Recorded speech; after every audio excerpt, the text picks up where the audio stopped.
Los ronquidos del león. Liliana Cineto Artemisa.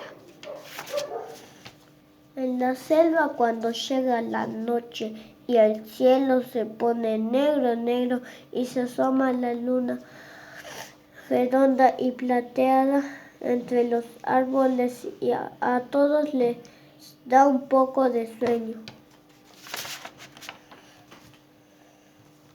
Entonces los elefantes enrollan su trompa, las jirafas doblan en cuatro su largo cuello, los monos se acomodan en las ramas, los hipopótamos chapotean antes de cerrar los ojitos, las serpientes se enroscan, las avestruces meten la cabeza en un agujero, los loros dejan de hablar y las cebras empiezan a contarse las fallas.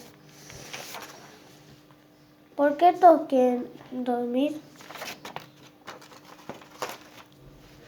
Bueno, todos, no hay 2 o 3 bichos a los que les gusta más andar de noche, porque no hace tanto calor y porque nadie los pisa, pero últimamente en la selva nadie puede dormir, porque justo cuando se hace de noche y el cielo se pone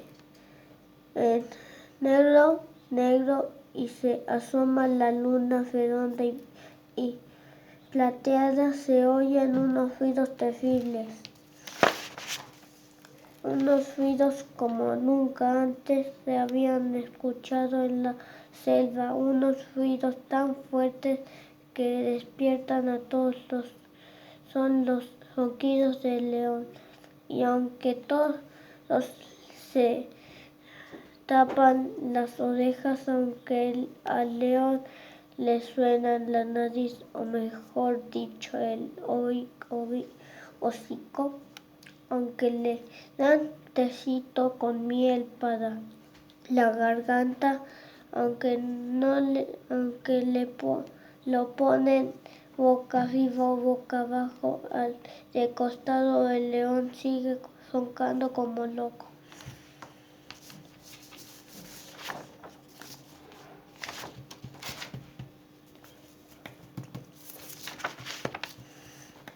Por eso, cuando llega la noche y el cielo se pone negro, negro, y se asoma la luna redonda y plateada entre los árboles, nadie puede dormir en la selva. Bueno, alguien puede dormir de lo más tranquilo, es el león.